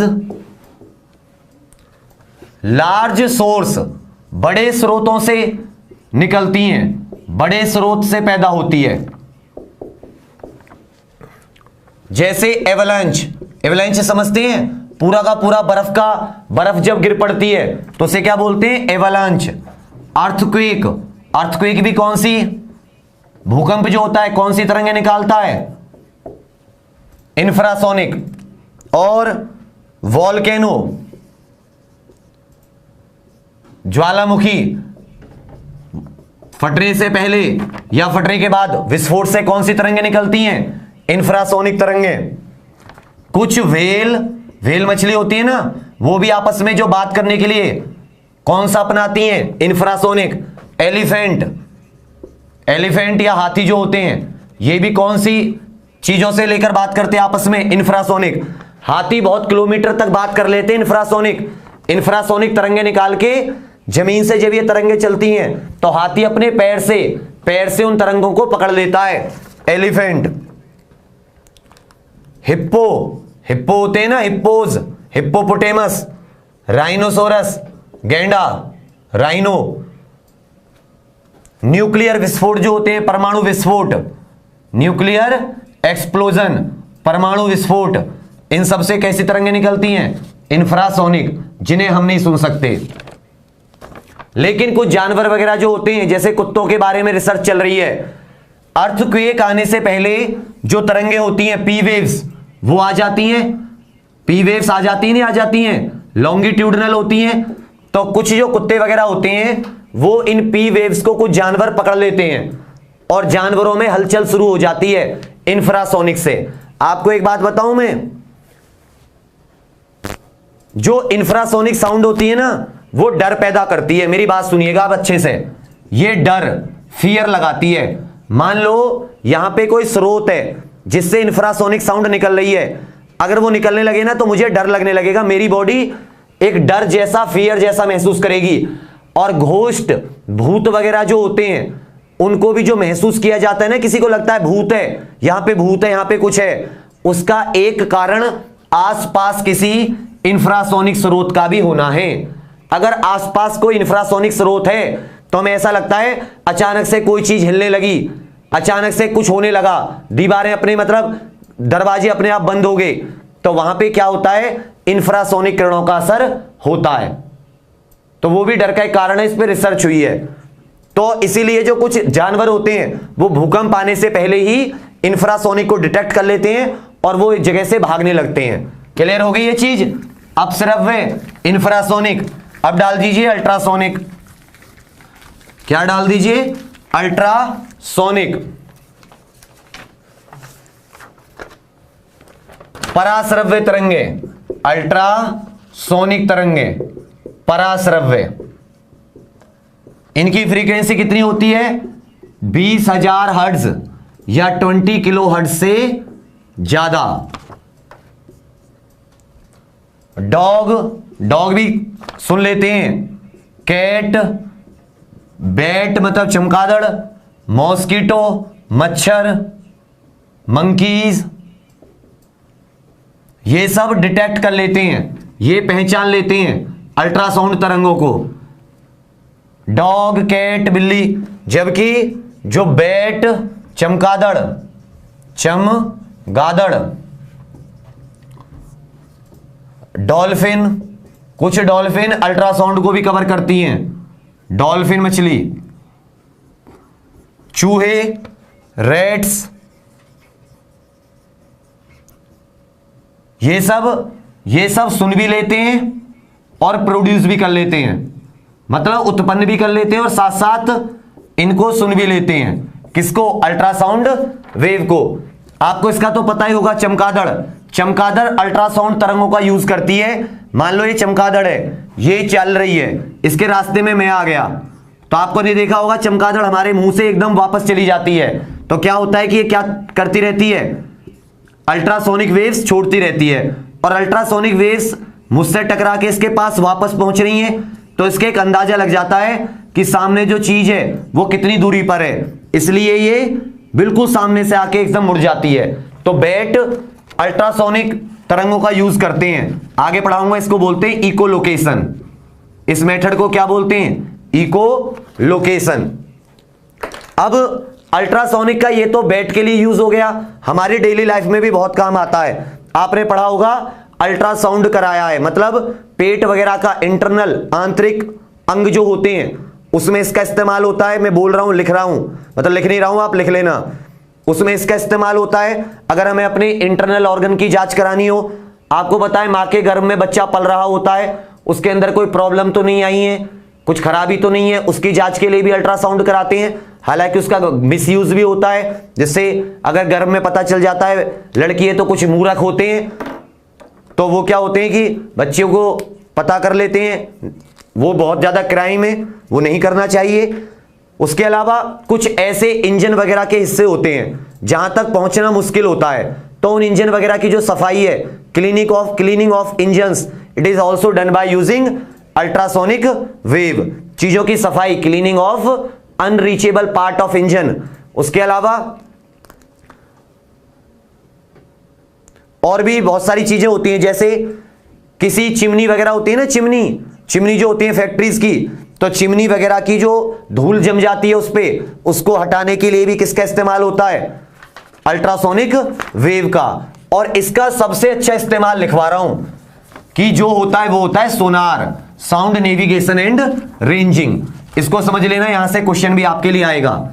देखो, एक होता है सोनार, SONAR, साउंड, हिंदी में भी लिख लेना बच्चे इसको, नेविगेशन, इंग्लिश हिंदी वाले इंग्लिश में लिख लेना, and ranging, sound navigation and ranging. ये क्या होता है? It is an instrument to detect iceberg, submarine, under water sinked ships, जो नीचे डूब गए ऐसे जहाज। कहने का मतलब पनडुब्बियों को ढूंढने के लिए, पनडुब्बी, आइसबर्ग, डूबे हुए जहाज, संकन शिप्स, इन सबको ढूंढने आदि के लिए किसका इस्तेमाल होता है? सोनार का इस्तेमाल होता है, जो किस पे काम करता है? अल्ट्रासोनिक वेव्स, अल्ट्रासोनिक तरंगों पर, पराश्रव्य ध्वनि पर। कैसे करता है समझिएगा। मान लो ये हमारी भारत की पनडुब्बी है, ठीक है, INS खांडेरी, भारत की क्या है ये? पनडुब्बी है। इसमें एक ट्रांसमीटर लगा होगा, एक क्या लगा होगा? ट्रांसमीटर, एक लगा होगा रिसीवर। अब यहां पर पाकिस्तान की पनडुब्बी है, ठीक है, यहां पर क्या है? ना पाकिस्तान की पनडुब्बी। अब क्या किया, यहां से ट्रांसमिट की कौन सी तरंगे? अल्ट्रासोनिक तरंगे। तो क्या होता है कि जैसे हमारी जो लाइट होती है वो लाइट रिफ्लेक्ट हो जाती है, इसी तरह साउंड भी किसी चीज से टकरा के क्या हो जाती है? परावर्तित हो जाती है, रिफ्लेक्ट हो जाती है। तो साउंड अल्ट्रासोनिक तरंगे इससे टकराएगी, मान लो डिस्टेंस कितना है D, और टकरा के वापस आएगी और रिसीवर इसको पकड़ लेगा। ट्रांसमीटर ने भेजा, रिसीवर ने पकड़ लिया, और आने में भी कितना डिस्टेंस लगा? D। देखो, जाने में भी D, आने में भी दूरी कितनी लगी? D। तो टोटल दूरी कितनी हो गई? D प्लस D कितना हो गया? 2D। और डिस्टेंस क्या होता है? Speed into time. अब मान लो आपको पता है कि जो साउंड है उसकी पानी में स्पीड कितनी होती है, आपको पता है, टाइम कितना लग रहा है उसे आने में। भाई यहां से गई और आई, टाइम का तो पता लग जाएगा, 2 सेकंड 5 सेकंड, तो अंदाजा हो जाता है कि पनडुब्बी कितनी दूरी पर है। तो अगर इसका फॉर्मूला आता है तो स्पीड इंटू टाइम को 2 से डिवाइड कर देना कि कितनी दूरी पर कोई पनडुब्बी है या कितनी दूरी पर कोई पहाड़ है जिससे टकरा के वापस आ रही है साउंड। इसी तरह मान लो यहां पे क्या है, कोई आइसबर्ग है, तो आइसबर्ग वगैरह का भी पता सोनार से चल जाता है। मेरा एक मानना था, मेरे दिमाग में एक आया था एक दिन क्वेश्चन कि अभी आपने कुछ दिनों पहले देखा होगा बहुत ज्यादा रेलवे दुर्घटना हो रही थी, तो सोनार का काम उसमें भी हो सकता है अगर ये लोग चाहें। ये मेरा दिमाग में आया था, हालांकि चल रही हो तो मुझे पता नहीं, कहीं पे चल रही हो कि क्या है। ये मान लो ट्रेन है हमारी, ट्रेन के आगे एक सोनार लगा दो, एक ट्रांसमीटर एक रिसीवर, ये ट्रेन की पटरी है, ट्रांसमिट करता रहेगा और रिसीव करता रहेगा। मान लो यहां पे कोई दूसरी ट्रेन खड़ी है तो इससे टकरा के आएंगी वापस, तो पता चल जाएगा कितनी दूरी पर दूसरी ट्रेन खड़ी है, कोई ट्रक खड़ा है, कोई गाय खड़ी है, कोई भैंस खड़ी है, पता चल जाएगा ना। तो ट्रेन की स्पीड को आप कंट्रोल कर लो अगर पता चल जाता है। दूसरा, मान लो पटरी टूटी हुई है तो अल्ट्रासाउंड का प्रयोग, जो धातु होती है ना मेटल, उसमें कहीं टूट फूट तो नहीं है, उसका पता लगाने के लिए भी होता है। तो आप क्या करो, पटरी टूटी हुई है तो जैसे ही आपको पता है कि यहां से रिफ्लेक्शन नहीं आ रहा, यहां से साउंड ट्रेवल नहीं हो पा रही इसके आगे, तो आपको पता चल जाएगा यहां पर पटरी भी टूटी हुई है। और अगर इसको साइंटिस्ट और अच्छा करना चाहें तो हम रेल दुर्घटनाओं को काफी हद तक रोक सकते हैं कम पैसे लगाकर, अगर सोनार का इस्तेमाल उसमें भी हो सकता है। अब हो रहा हो नहीं हो रहा हो, रिसर्च हो रही हो, मुझे इसके बारे में भी पता नहीं है, मैं एक दिन ऐसे सोच रहा था। तो ये क्लियर हो गया, सोनार का पता कर लेंगे ना। चलिए नेक्स्ट आ जाती है हमारी रिफ्लेक्शन ऑफ साउंड, बहुत इंपॉर्टेंट है रिफ्लेक्शन ऑफ साउंड। आप लोग बोर तो नहीं हो रहे? बोर हो रहे हो तो मुझे बता देना, क्योंकि 10 पारे और हो जाएगा।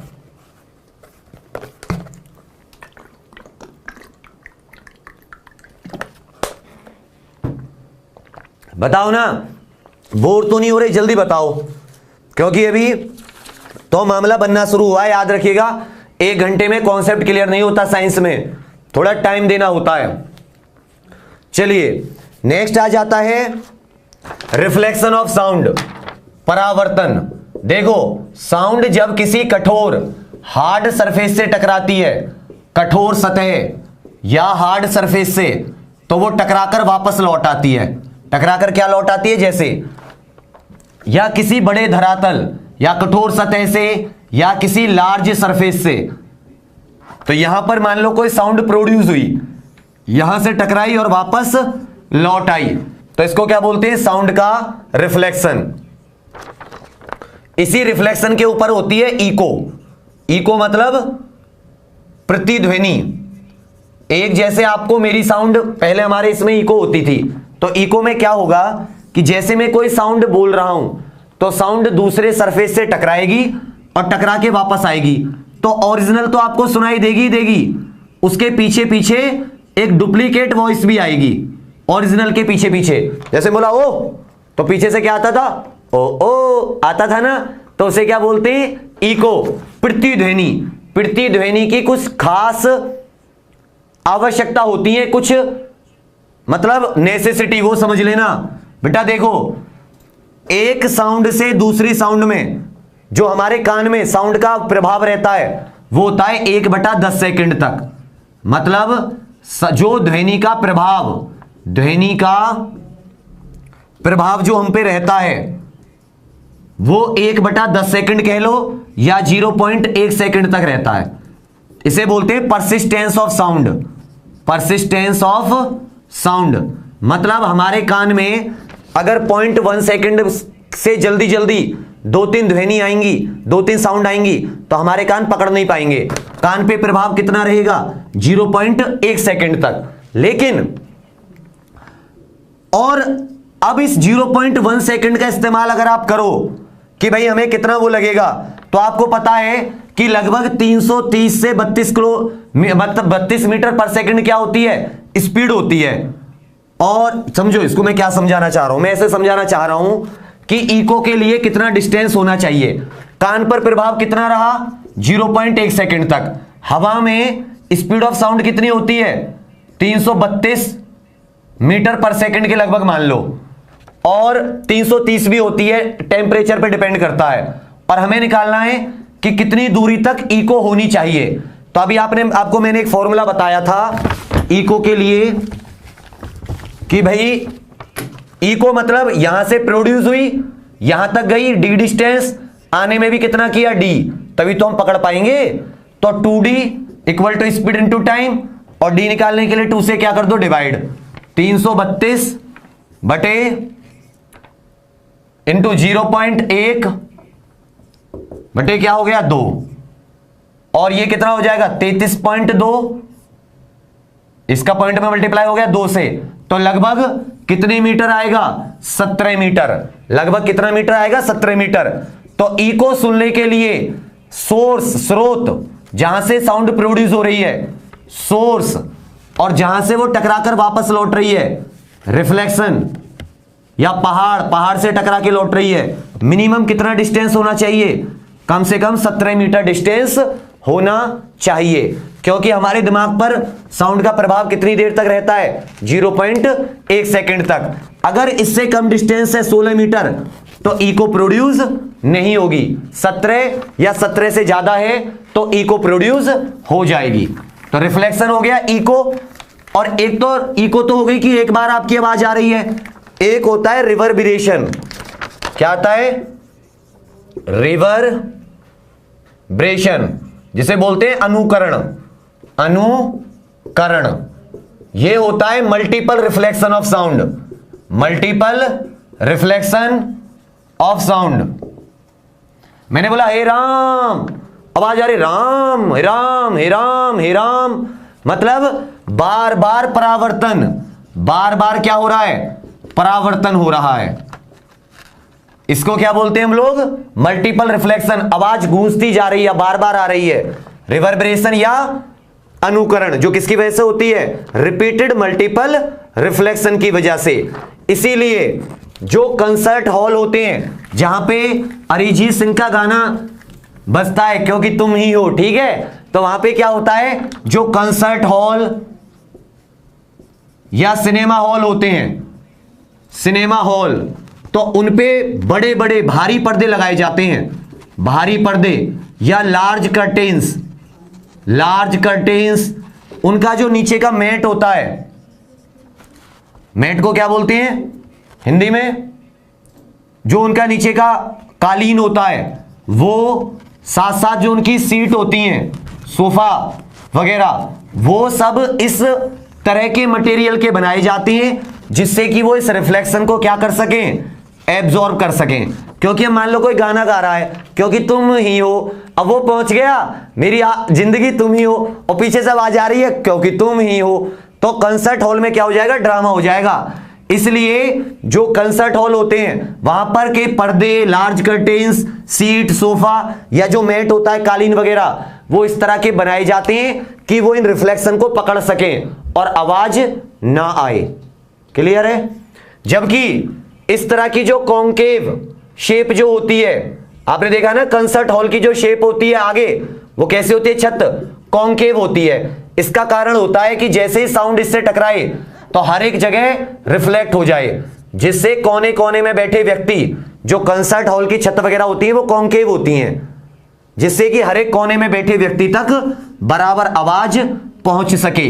तो दो कॉन्सेप्ट हो गए, पहला पर्दे वगैरह क्यों लगाए जाते हैं, रिवर्बरेशन, मल्टीपल रिफ्लेक्शन को कम करने के लिए, और दूसरा कॉन्केव छत क्यों होती है, जिससे कि कोने कोने में, कॉर्नर्स में बैठे इंसान तक आवाज आ सके। हो गया ना ये चीज। बस बच्चा एक पेज और रह गया 10 मिनट का, फिर क्वेश्चंस हैं। सर क्वेश्चन तैयार कर लीजिए प्लीज, क्योंकि अगर इसके क्वेश्चन कर लोगे ना अभी मजा आ जाएगा फिर ये टॉपिक। फिर एक और 2 दिन में साउंड कंप्लीट, वेव कंप्लीट, मतलब बहुत बड़ी बात। आप लोग अच्छे से साथ दे रहे हो। इसको और कर लेते हैं speed of sound. Speed of sound दिन में कब होती है, रात में कितनी होती है, ध्वनि चाल, ध्वनि की चाल।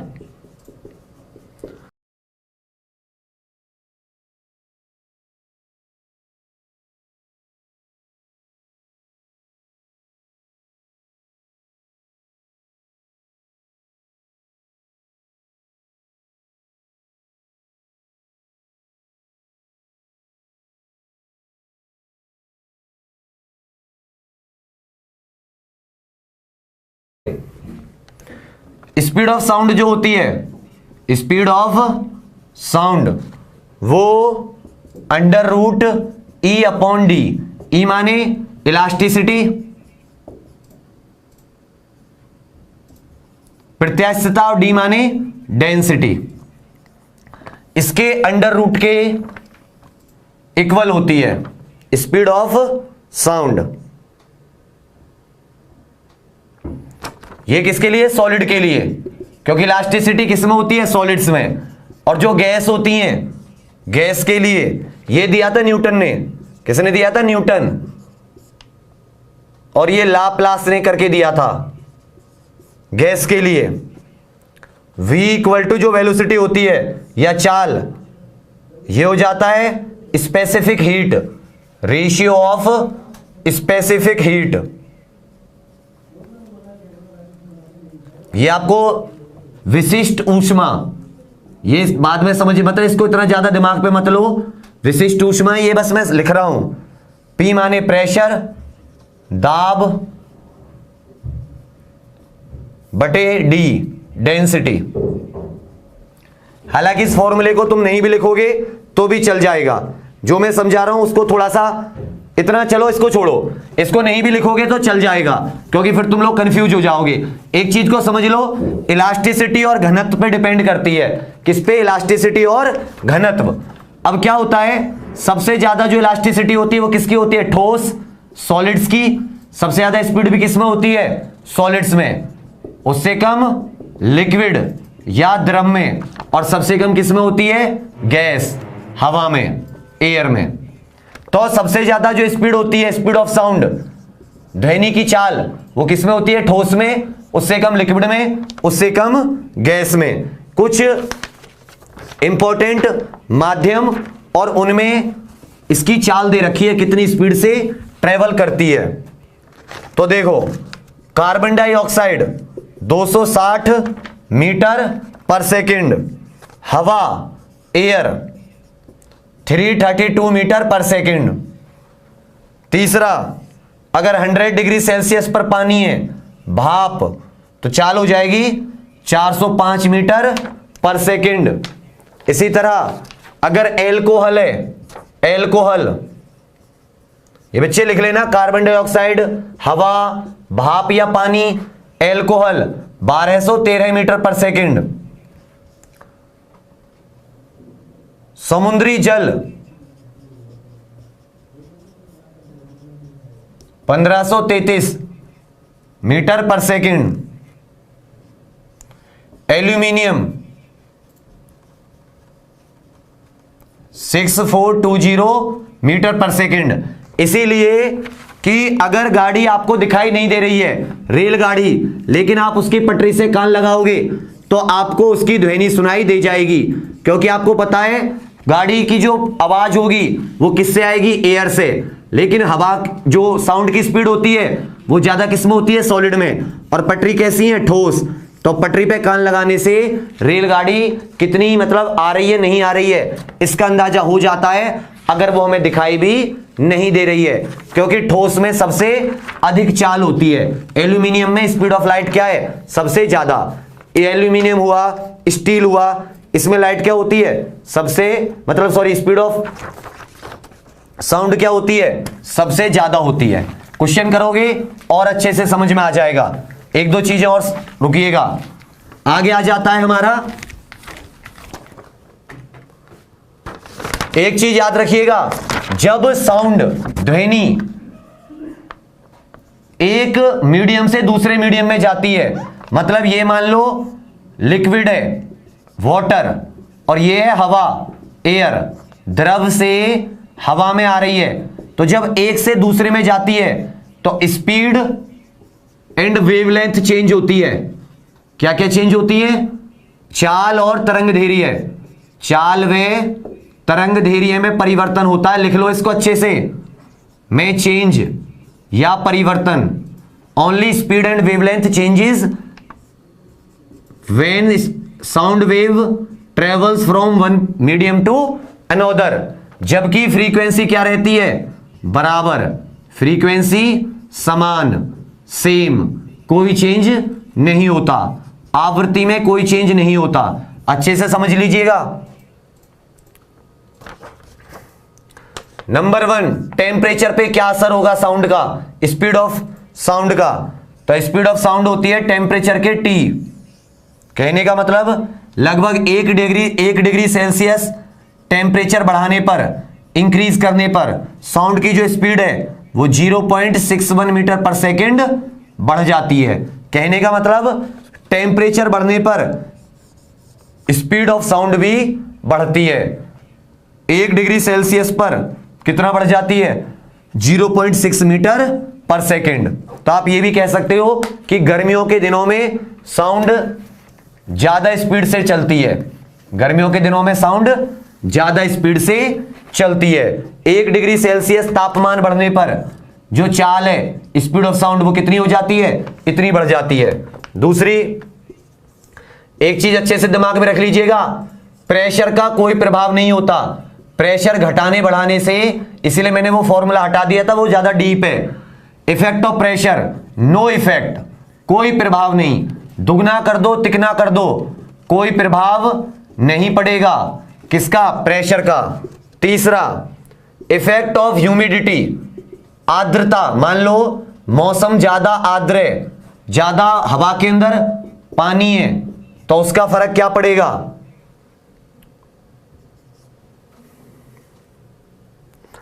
तो आर्द्र हवा जो होती है, ह्यूमिड एयर, उसमें स्पीड ज्यादा होती है, स्पीड मोर। इसलिए अगर बरसात में आप सीटी बजाओगे तो वो ज्यादा दूर तक आवाज जाएगी, मतलब ज्यादा स्पीड से जाएगी, दूर तक नहीं, ज्यादा स्पीड से। तो और जो ड्राई एयर होती है, शुष्क हवा, उसमें कम, लेस स्पीड। इसलिए सुबह के समय, सुबह जो होती है मौसम, मॉर्निंग, उस समय क्या होती है, आर्द्रता होती है, तो मॉर्निंग के समय जो स्पीड होती है वो ज्यादा होती है। Effect of wind, effect of wind, मान लो मैं आवाज कर रहा हूं यहां से ओ, और पीछे से हवा इस तरफ चल रही है, मैं बोल भी इस तरफ रहा हूं, हवा भी इस तरफ रहा हूं, तो स्पीड क्या हो जाती है, बढ़ जाती है। मैं बोल भी रहा हूं और आवाज भी कर रहा हूं, स्पीड बढ़ जाएगी। फिर से समझ लो, टेम्परेचर बढ़ाने पर वेलोसिटी या वेग बढ़ेगा, ह्यूमिडिटी बढ़ेगी, वेग बढ़ेगा, प्रेशर का कोई प्रभाव नहीं होगा, दाब का। विंड जिस डायरेक्शन में चल रही है उसी डायरेक्शन में हवा भी है, तो जाहिर सी बात है असर पड़ेगा। और आज के लिए लास्ट एक फॉर्मूला लिख लो, उसके बाद मैं क्वेश्चन कराऊंगा।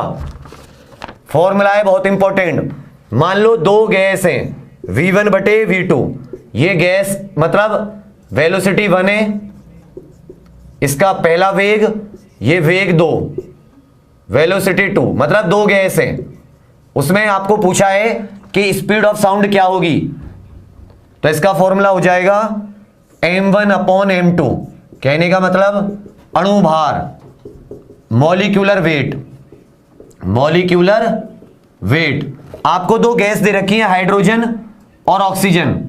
आपसे पूछा है कि इन दोनों की वेलोसिटी क्या होगी, एक की वेलोसिटी देके दूसरे की पूछी है। अभी एक क्वेश्चन करेंगे, आपको समझ में आ जाएगा। इस फॉर्मूले को लिख लो कि दो गैस हैं, हाइड्रोजन और ऑक्सीजन। मान लो हाइड्रोजन में जो स्पीड है साउंड की V1, ऑक्सीजन में जो है वो V2, तो इसका निकालने का फॉर्मूला हो जाता है हाइड्रोजन का अणुभार, मोलिकुलर वेट ऑफ पहली gas, divided by molecular weight of second gas, अणुभार दूसरी गैस का अणुभार। सर क्वेश्चन नंबर 1 लगाइए आज का, क्वेश्चन नंबर 1।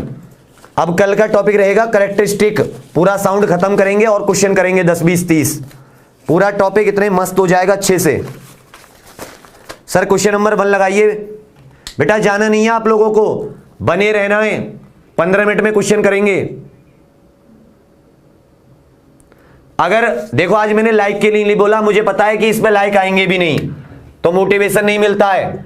लाइक शेयर कर दें साथियों, ये बहुत ही अजीब लगता है कि आप लोग आते हैं, हम लोग इतनी मेहनत करते हैं, सर इतना इसमें तो अंधेरा आ रहा है। बेटा इसमें बहुत ज्यादा अंधेरा है। अरे यार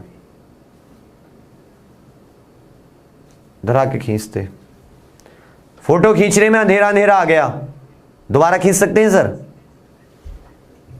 अब वो दिख रहा है, कहां चले गए? कुछ तो बोल भी नहीं रहे, आंसर दो, क्या हो गया? शाबाश। पहले का बताइए, सी, बिल्कुल सही। उत्प्लावन से संबंधित आर्किमिडीज प्रिंसिपल, पहला क्वेश्चन यही था आज का, फर्स्ट क्वेश्चन। पहले का आंसर क्या हो जाएगा? C, Archimedes. Question number 2, sound wave की प्रकृति कैसी होती है? फटाफट से बताइए, साउंड वेव्स की प्रकृति कैसी होती है? नेचर ऑफ साउंड वेव्स, बिल्कुल सही, लॉन्गिट्यूडनल, अनुदैर्घ्य। बताया था ना आपको, साउंड वेव्स की प्रकृति कैसी होती है? ये सब आरआरबी के क्वेश्चन है प्रीवियस ईयर, लॉन्गिट्यूडनल, अनुदैर्घ्य। अगला question, question number 3, question number second हो गया। क्वेश्चन नंबर 3, बिल्कुल सही। पहले का हो गया सी, दूसरे का हो गया बी, लॉन्गिट्यूडनल या अनुदैर्घ्य। क्वेश्चन नंबर 3 कहता है, ए बैट, जो चमगादड़ होती है वो कौन सी तरंगे निकालती है? चमगादड़ कौन सी तरंगे निकालती है? क्वेश्चन नंबर 3, लॉन्गिट्यूडनल होती है ना? शाबाश।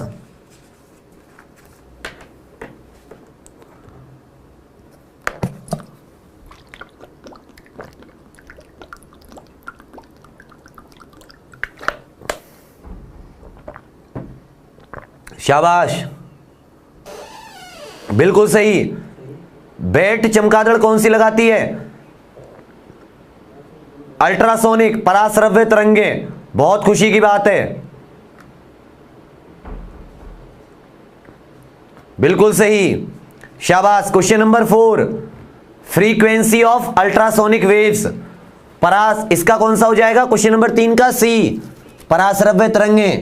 क्वेश्चन नंबर 4,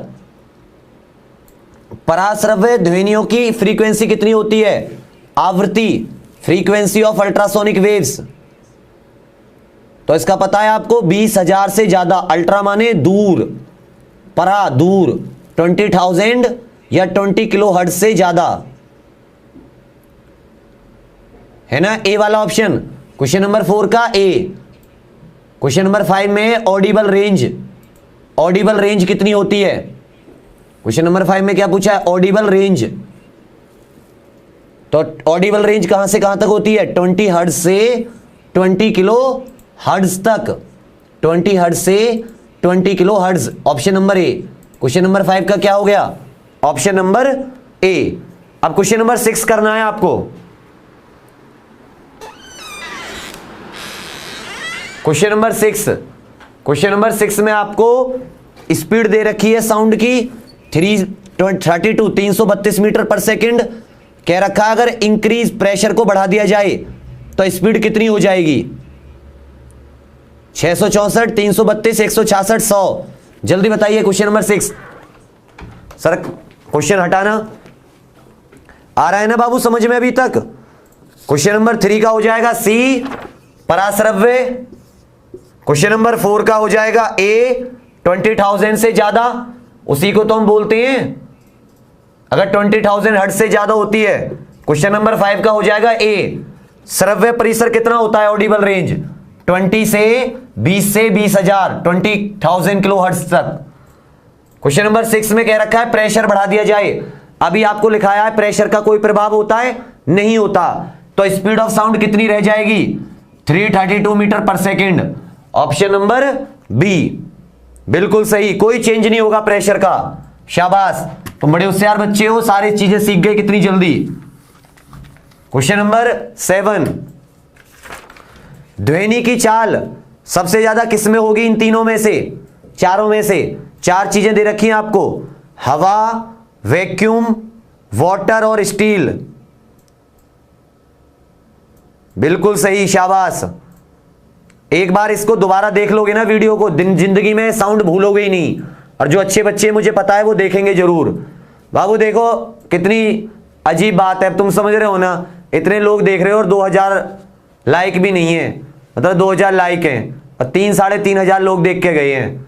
इसका मतलब हम लोग बेकार हैं, मतलब हम लोग चलो कोई बात नहीं। क्वेश्चन नंबर 7 किसमें होगी सबसे ज्यादा? स्टील में, हवा में, वैक्यूम में, वाटर में या इस्पात स्टील में? तो सबसे ज्यादा क्या हो जाएगा क्वेश्चन नंबर 7 का? डी।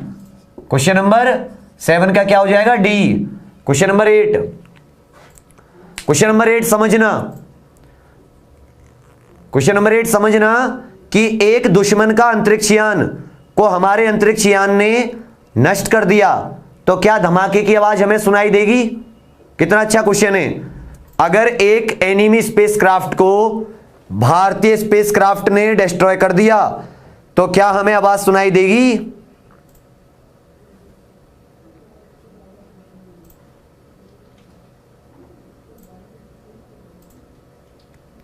शाबाश। देगी नहीं देगी जल्दी बताइए। क्वेश्चन नंबर 8 में बिल्कुल सही बेटा, नहीं सुनाई देगी, बिल्कुल सही, क्योंकि अंतरिक्ष में तो वैक्यूम होता है निर्वात, और वैक्यूम में साउंड ट्रेवल नहीं करती, ध्वनि संचरण नहीं करती, ध्वनि नहीं चलती, तो हमें आवाज नहीं आएगी।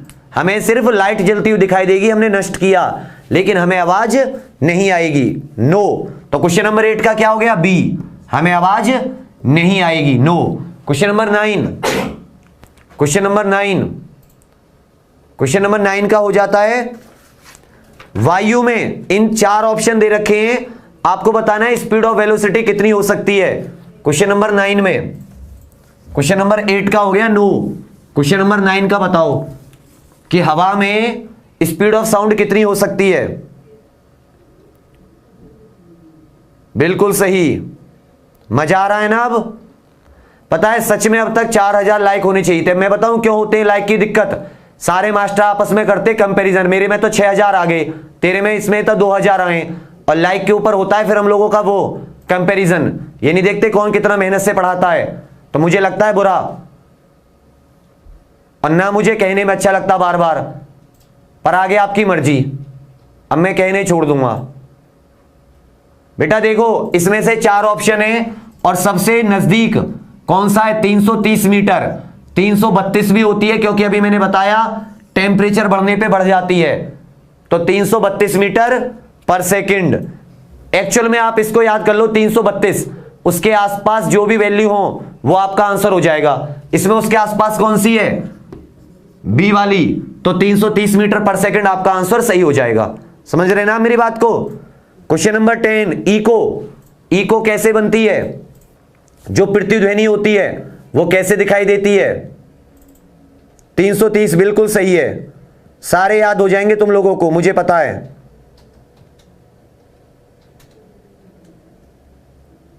क्वेश्चन नंबर 10, इको कैसे बनती है साथियों? रिफ्लेक्शन से। आपको अभी बताया था ना, जो ध्वनि की परावर्तन हो जाता है, टकरा के वापस आ जाती है, और आने में दूरी कितनी होनी चाहिए? कम से कम 17 मीटर, और टाइम कितना होना चाहिए? 0.1 सेकेंड, है ना? Very good.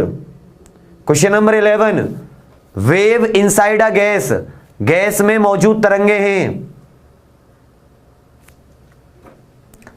अब बताया अच्छा है कि, चलो छोड़ो कोई अच्छा नहीं है, सब ठीक है। बताइए wave inside a gas, gas में कौन सी तरंगे पाई जाती हैं? जल्दी बताइए। Question number 11, longitudinal. बिल्कुल सही। आपको बताया था ना शुरुआत में ही कि जो लॉन्गिट्यूडनल, सर हटा दीजिए प्लीज क्वेश्चन, कि जो लॉन्गिट्यूडनल वेव्स होती हैं वो सॉलिड, लिक्विड और गैस, और इसमें गैस में ही पूछा है, ये तीनों में होती हैं। जबकि जो ट्रांसवर्स होती हैं, जो ट्रांसवर्स होती हैं अनुप्रस्थ, वो सिर्फ किस में होती हैं? सॉलिड या द्रव के ऊपरी हिस्से में।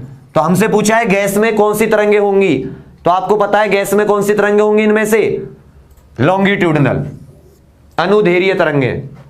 क्वेश्चन नंबर 11 का आंसर क्या हो जाएगा बाबू? ए।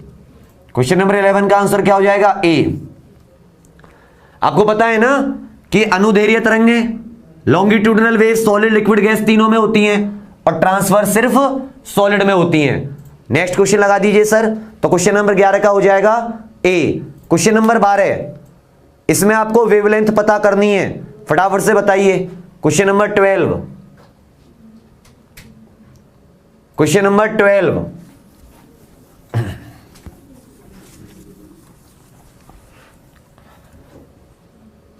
क्वेश्चन नंबर 12 की वैल्यू लिख लो फटाफट से, फिर को सॉल्व करता हूं।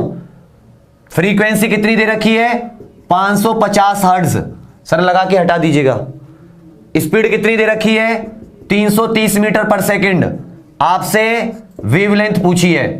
सर हटा दीजिएगा क्वेश्चन। बाबू इसमें इस फ्रीक्वेंसी और स्पीड हटा दीजिए फटाफट से, मतलब फ्रीक्वेंसी और स्पीड उतार लो और समझ लो। आपको पता है स्पीड क्या होती है? फ्रीक्वेंसी गुणा तरंग दैर्घ्य, यही होता है ना। स्पीड का फॉर्मूला क्या होता है स्पीड निकालने के लिए? फ्रीक्वेंसी गुणा तरंग दैर्घ्य। आपसे तरंग दैर्घ्य पूछा है, तो ये जो फ्रीक्वेंसी है मल्टीप्लाई में, इधर आके क्या आ जाएगा? डिवाइड में। अब डिवाइड कर दो। स्पीड कितनी है? 330। ये कितना है? फ्रीक्वेंसी 550। 0 से 0 कट गया, 11 पंजे 55, 11 तिया 33, 0.6 मीटर। तरंग दैर्घ्य वेवलेंथ कितनी आ गई? 0.6 मीटर। आंसर है इसमें हाँ बेटा, सी ऑप्शन। क्वेश्चन नंबर 12 का क्या हो गया?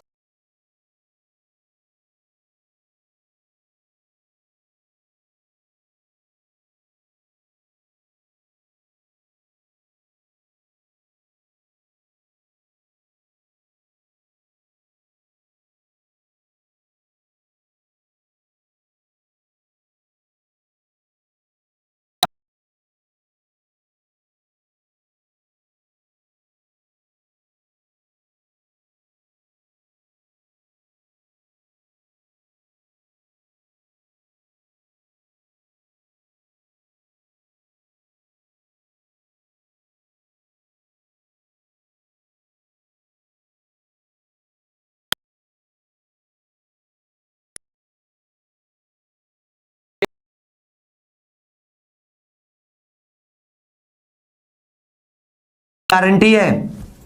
और आज तो अच्छा है, ये बहुत ज्यादा अच्छा सेशन है, ये मुझे पता है। जब मैं किसी चीज को अच्छे से पढ़ाता हूं तो मेरा मन खुश रहता है, और जब मुझसे डिलीवर नहीं होती ना तो सबसे ज्यादा परेशान मैं ही रहता हूं। याद रखना इस चीज को। तो इसमें क्या है, जब क्या होगा इसमें फटाफट बताइए। 13th का बिल्कुल सही। सर हटा दीजिए। अभी आपको लिखवाया था जब एक माध्यम से दूसरे माध्यम में जाती हैं, when sound wave travels from one medium to another then what will happen? Speed and wavelength बदल जाती है। स्पीड और वेवलेंथ में चेंज आता है। ये लाइट के केस में भी होता है। प्रकाश की तरंग में जब प्रकाश पढ़ेंगे, मतलब चाल और तरंग दैर्घ्य बदल जाता है, इसमें बदलाव आ जाता है। जबकि फ्रीक्वेंसी क्या रहती है? आवृत्ति समान रहती है। आवृत्ति समान रहती है, एक जैसी, सेम, समान। और ये क्या हो जाता है? चेंज। इसमें क्या हो जाता है? परिवर्तन। तो आपका ऑप्शन क्या हो जाएगा? बी वाला। क्वेश्चन नंबर 13 का ऑप्शन क्या हो जाएगा? बी। Question number 13। अब जल्दी से एक बार में बताओ, क्या आपको ये चीजें समझ में आई? और समझ में आई हो, चाहते हो ऐसे लेक्चर आते रहें?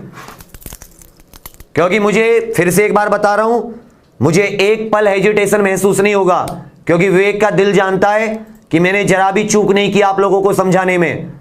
कभी भी मैंने ये करने की कोशिश नहीं की अरे मुझे 1 घंटे क्लास लेनी है, क्लास लेके खत्म करता हूं। चीजों को डिलीवर करने की कोशिश की, हर हाल में की। आगे आपकी इच्छा है, समझ में नहीं आया हो बाबू, दोबारा वीडियो देखना और अपने साथियों को, दोस्तों को लाइक शेयर जरूर कर देना, क्योंकि यही जमा पूंजी है मेरी। अब मुझे पता चल गया आज बच्चे ज्यादा आए थे, लाइक 3000 भी नहीं है। इससे क्या होता है? कंपैरिजन होने लगता है। ये नहीं देखते लोग दुनिया में कि पढ़ाई क्या है, सोचते रहे कि लाइक नहीं आ रहे, मास्टर बेकार हो गया। पर चलो कोई दिक्कत नहीं, मन करे लाइक शेयर जरूर कर देना। और जो लोग डाउट करते हैं विवेक चौधरी की एबिलिटीज पर, उनके लिए एक शब्द बोलना चाहूंगा कि ना किसी का फेंका हुआ मिले, ना किसी का छीना हुआ मिले, ना किसी का फेंका हुआ मिले, ना किसी का छीना हुआ मिले। मुझे बस मेरे नसीब का लिखा हुआ मिले, और वो भी ना मिले तो कोई गम नहीं, वो भी ना मिले तो कोई गम नहीं। मुझे बस मेरी मेहनत का लिखा हुआ मिले, मुझे मेरी मेहनत का किया हुआ मिले। धन्यवाद। जय हिंद, जय भारत। कल मिलते हैं कैरेक्टरिस्टिक्स ऑफ साउंड। साउंड की प्रॉपर्टीज, कैरेक्टरिस्टिक जो होती हैं, आप एक साउंड को दूसरे साउंड में कैसे पहचान लेते हो। कैरेक्टरिस्टिक्स ऑफ साउंड, साउंड की विशेषताएं, डॉपलर इफेक्ट पढ़ा होगा कभी आपने, डॉपलर प्रभाव, मैक संख्या पढ़ी होगी ना, मैक नंबर, सबसोनिक, सुपरसोनिक, इन सब के बारे में कल चर्चा करेंगे और अच्छे से 40-50 क्वेश्चन भी करेंगे। डन है कल के लिए? जय हिंद, जय भारत, धन्यवाद। Hello, good morning India. Daily current affair सुबह 8 बजे, जनरल साइंस सुबह 9 बजे, मैथ्स मैजिक शाम 5 बजे, रेलवे की रीजनिंग शाम 6 बजे, Monday to Friday, back to back classes live from studio. आज ही सब्सक्राइब करें वाईफाई स्टडी चैनल को।